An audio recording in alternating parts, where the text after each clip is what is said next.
So we're only like a week or two into class, but I feel like I'm already deep into this idea of who I am, how I became the current leader I am, and who I want to be.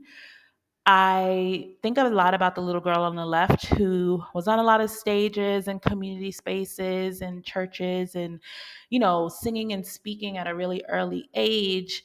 And the girl on the right was on the biggest stage she had been on. She was performing, it was virtual and streamed. And I always think about the journey between the two and how I got there and how this way that I have weaved together speaking and performing to transition into facilitating and consulting has all been about scaffolding. It's been about using skills that I've learned in the theater, in community spaces, and bringing those into spaces where art, education, social justice all come together. And it's always interesting when I'm explaining my journey to folks and they're like, they see the threads once I explain them, but if they look just like on paper, they're like, how did you go from that to that? A big part of that was also having mentors. This is one of my longest mentors standing behind me, always so proud and rooting for me, but also helping me to think about this work as a creative consultant and strategist, as a manager, and seeing more for me. This is me doing one of my first ever keynotes for the Girl Scouts and kind of beginning to see all my skills come together. I have a lot of mantras for myself. I also have a lot of ways that I build titles to go into that work, like arts advocate became a lot of other things in the same way that creative strategist in my recent years has become things. And so whatever goal I have for myself, I try to take one step toward it every day, whether that is thinking or doing or dreaming.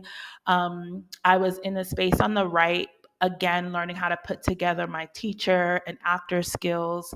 I was doing a workshop here about the power of your voice. That was probably in like 2015 or 16. On the left, here are some artists who trusted me to learn about the power of their voice, and on screen, what you can't see is them looking at the TV monitor because one of my other mentors was a part of a workshop that I held. This is Maya Angelou. She's been such an inspiration to me as I have journeyed in the creative space. She was everything from an author to a singer to a burlesque dancer, and she tried it all until she found what her sweet spot was, which we would say is poetry and writing. On the left, I'm there talking and kind of using a bunch of my different skills together. Besides scaffolding different skills on top of each other and learning how to have this sort of holistic approach to leading spaces and people and ideas as a thought leader, has also been alchemy, which is kind of changing of one state to another. And so on the right, that is me with a bucket of snow. I took it downstairs, I got out of my snow clothes, and I went back and it was a bucket of water. And I was like, how? Why? Who stole my snow and put water in the bucket? But in that moment, little me was learning about alchemy and changing of state. On the left, that's me in the gallery giving an impromptu performance to no one because I was in the middle of changing state from fully actor to museum manager, arts administrator, and kind of figuring out what does that feel like? How do I still get to be me?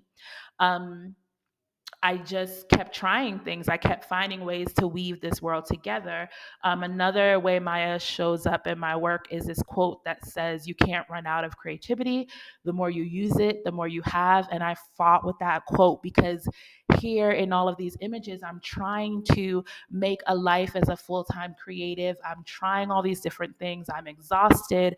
I'm burnt out. But she said that we can't run out of creativity. So I'm like, okay, I'll just keep trying and keep figuring it out. But I think the thing that I added to it was understanding that to do this work, I had to have self care practices. So, one of the ways you care for yourself is by showing up and taking up space. But it's also by resting. And so, having a holistic approach helped me to find some rest in between doing bold things and trying new things. In this part of my life in 2018, 19, I was on my first board of directors and trustees. I was beginning to be called a manager and a leader. And while I had always thought I was that, I hadn't really done work under those titles. So after resting and taking time, I began to figure out, what does it mean for me to use my voice and use leadership in a way that made sense to me. And that was my consulting, which came through Culture Mapping San Diego.